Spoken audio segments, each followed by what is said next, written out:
Bien, amigos, bueno, hoy es 29 de julio de 2016. En relación con un caso que tuve que atender esta semana, sucedió pues el día martes 25 de julio acá en Cali, cuando un adolescente pues abordó a una señora en un vehículo que estaba utilizando su celular.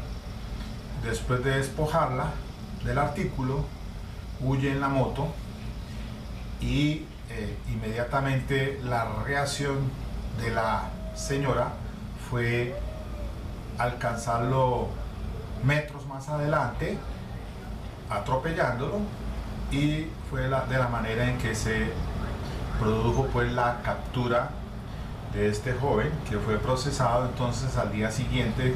Estaba de turno en la estación de Siloé acá en Cali, pero desafortunadamente se presentó también entonces unos hechos en los que se le produjo la muerte a otra persona que también estaba por ese sector en una moto, y ahora entonces ha dado lugar a toda serie de situaciones de reacción pues, de lo que ha venido sucediendo últimamente en la ciudad de Cali frente a esa alta delincuencia que se ha generado.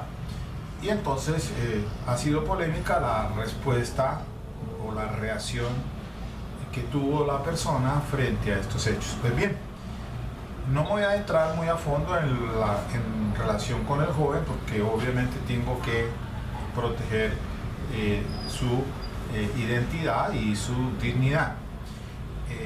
Pero concretamente en ese punto, el joven pues fue judicializado el día miércoles ante un juez de control de garantías, y se hicieron las audiencias concentradas, o sea, la audiencia de legalización de captura, de imputación y medida de internamiento en centro especializado.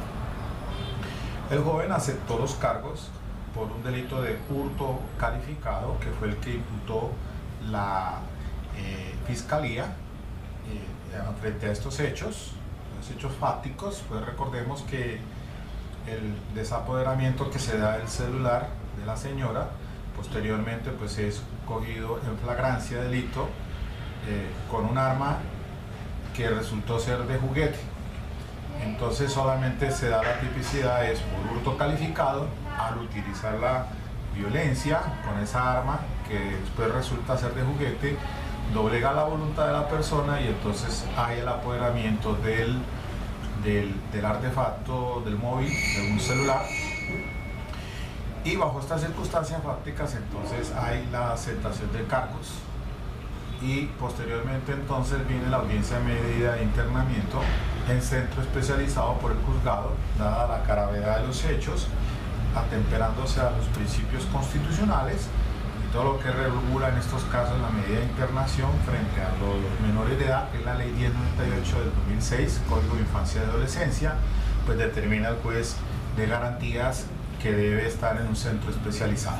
Lo que viene ahora pues es la sanción. Ya es un asunto pues que se regula de acuerdo a los parámetros internacionales sobre las medidas que se imponen de sanción para los menores. Aparte de eso, lo que ahora me llama la atención es en relación con lo que sucede por parte también de la persona que reacciona frente al desapoderamiento y que produce pues la situación pues que les comento, de que con el vehículo atropella al joven que iba en la moto. Se produce entonces lesiones personales para el joven y daño en bien ajeno del vehículo, pero a la vez también entonces hay el fallecimiento de una persona que estaba completamente ajena a los hechos.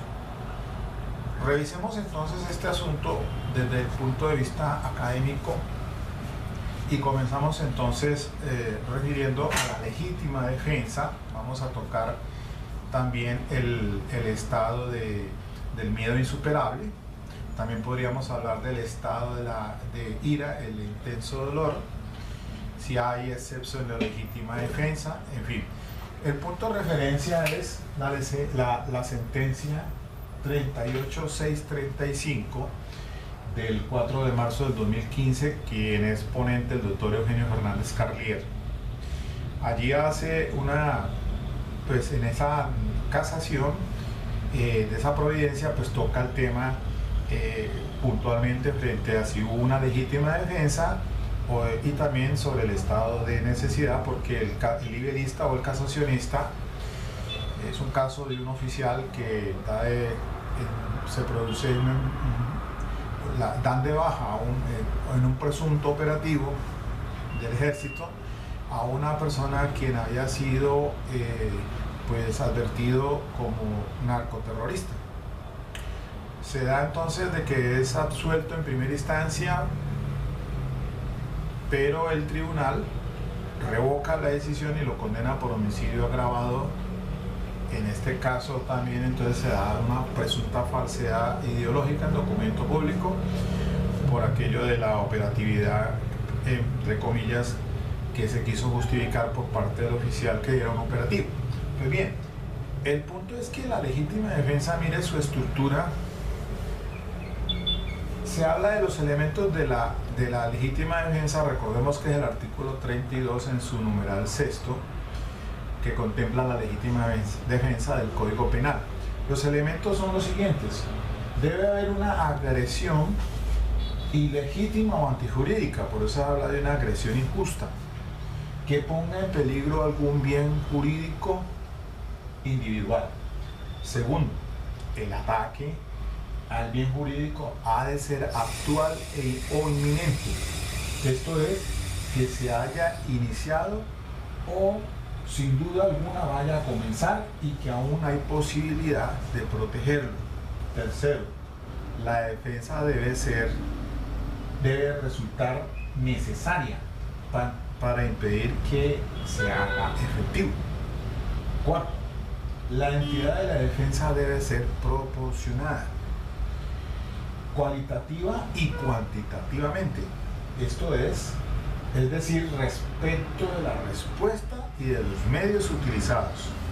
Por último, un quinto punto dice: la agresión ha de ser intencional o provocada. Luego entonces, allí están dados los elementos de la agresión, que debe ser pues actual e inminente. Además de eso, la respuesta debe ser necesaria, proporcionada, cualitativa y cuantitativamente frente, como dicen allí, en cuanto a la respuesta y los medios que se utilizan. La situación del miedo insuperable también está contemplado como causal de ausencia de responsabilidad en el artículo 32, en su numeral noveno. Ese miedo insuperable de la ley pues, que trata el Código Penal ahora, la ley 599 del 2000, es una situación novedosa, no estaba contemplada en las legislaciones anteriores, ahora sí la trae.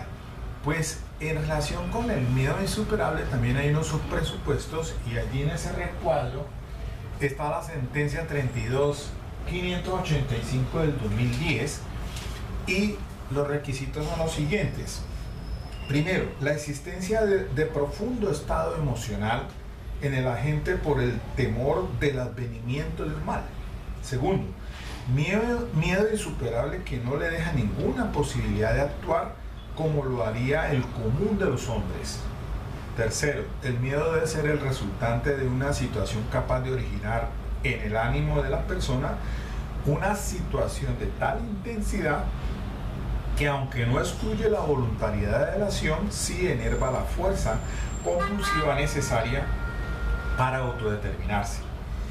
Cuarto, el miedo debe ser producto de estímulos ciertos, graves, inminentes y no justificados. Miremos que frente al miedo insuperable, a diferencia de la coacción ajena, en el miedo insuperable es de tipo subjetivo. Es decir, que el riesgo puede ser real o puede ser ficticio, pero es algo que está intrínseco en la persona. Mientras que cuando se obra bajo coacción de insuperable coacción ajena, es que otra persona doblega su voluntad para que cometa un atentado a un bien jurídico, so pretexto de que si no actúa de esa manera, entonces se va amenaza, y por eso entonces que actúa. Entonces hay la diferencia frente a la coacción ajena. Pero mire que el presupuesto del miedo insuperable también está contemplado en el Código Penal Militar, que es la ley 1407 del 2010, cuando en el artículo 33 se lo contempla en el numeral octavo. Allí se alegaba precisamente, en relación con el miedo insuperable de que el oficial que estaba camuflado, cuando llega al sitio y topa con la persona, el narcoterrorista, piensa que esa persona va a sacar un arma, y él entonces obra primero y dispara contra esa persona. Alude la defensa, y es la crítica que hace en la casación, de que no era por ahí que se debe haber enfocado sobre el miedo insuperable, y menos en tratándose de un oficial con toda la preparación en contraguerrilla para que se aluda pues a un miedo insuperable. Pero fíjese que el miedo insuperable, por eso el segundo elemento muy importante, de que cualquiera persona en posición normal o persona normal hubiese actuado de tal manera. Eso hablamos en términos generales, situación que es muy complicada en las fuerzas militares para la figura de la cobardía. Es el delito típicamente militar. El de cobardía se puede dar aunque todas las personas son dueñas de su propio miedo.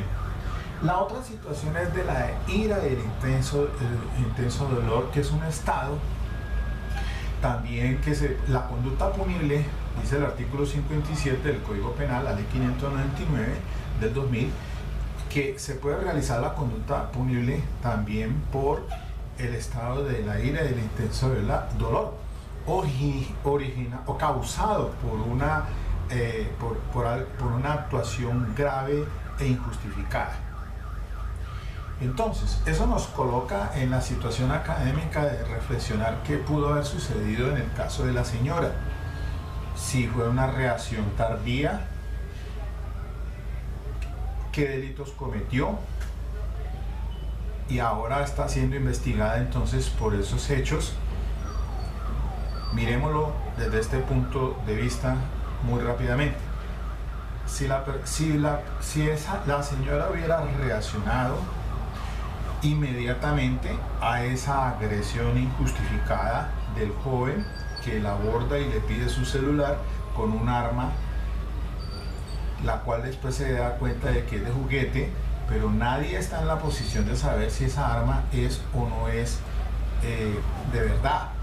Por eso la respuesta de una persona que en esas condiciones, ante esa agresión injusta y actualizada, responda, y se lo decía de pronto a los padres, ¿qué tal si esa persona se hubiera defendido empleando un arma, disparando en contra de su agresor? El muerto hubiera sido otro, y estaría en la legítima defensa del artículo 32 quien actuara de esa manera. Pero no fue lo que sucede. Se toma una fracción de tiempo de segundos para entonces inmediatamente salir en el vehículo, y con esa arma, porque es que el vehículo es un arma contundente, pues agrede al joven que huía en esa moto. Habría que tener en cuenta la cuestión de la velocidad que va el velocípedo como la del vehículo para determinar algunas circunstancias de tiempo, modo y lugar. El hecho es que impacta el vehículo, arroja al joven. Eso de entrada estaríamos hablando de lesiones personales dolosas y daño en bien ajeno, muy a pesar de que el joven hubiese momentos antes agredido injustamente al despojar de su artículo, un celular. La actuación que sucede después entonces no estaría justificada en legítima defensa. Se oraría más bien en una actuación dolosa bajo la situación del artículo 57 del estado de ira e intenso dolor. Entonces se disminuye en la sexta parte, dice la norma allí, para efectos de cuantificación o de dosificación punitiva. Pero lo que sucede inmediatamente en la misma escena de los hechos donde se produce la muerte de una persona que nada tenía que ver, es lo que nos tiene académicamente en situación complicada. Y entonces me obliga a leer aquí, tomar como referencia este libro que llama Doctrinas Penales concordadas con el nuevo Código Penal de la editorial Temis. Esta es de Luis Zafra Morante, cuando se habla del aberratio delicti, que no es un delito. El aberratio delicti no es un delito, se dice, y entonces comprende dos situaciones: el aberratio ictus y el error en la persona.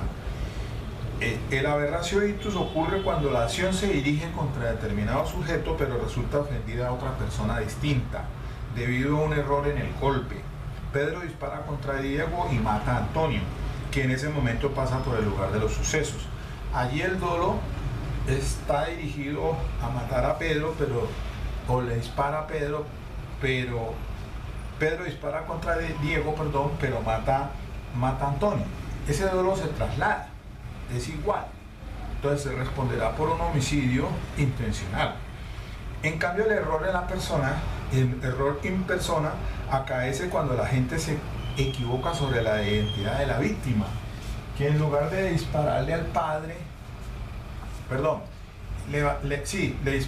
lugar de dispararle, le dispara al padre, pero le da por error a una persona que transita por ahí, a su amigo, a un amigo.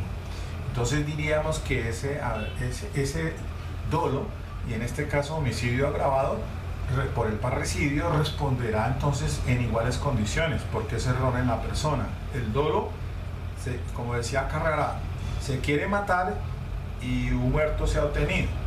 El dolo se traslada porque es el resultado o la acción que se despliega de carácter intencional.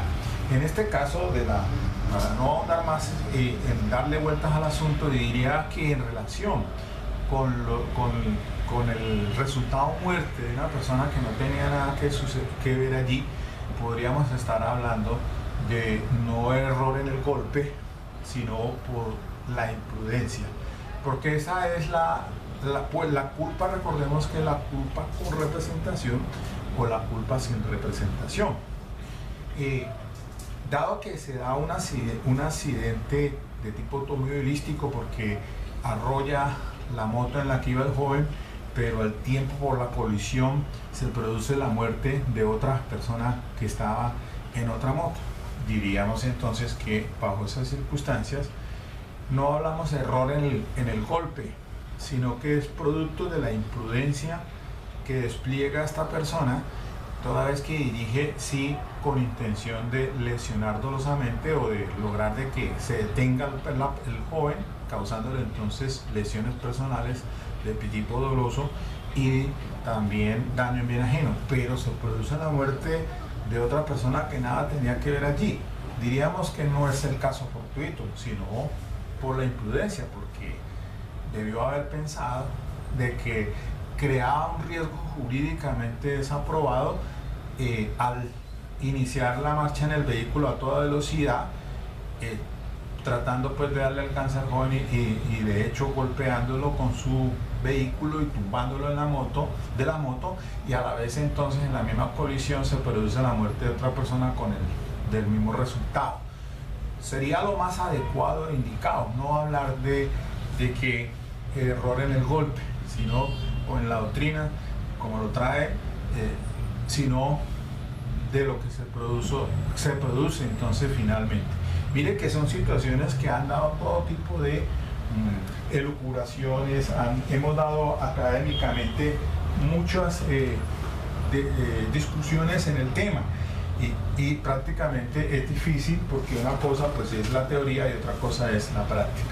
Bien, les dejo hasta aquí, muchas gracias mis queridos amigos, dale link si te gusta, es mi opinión, es académica, difunde el pensamiento y también participa en los foros y fomenta la discusión.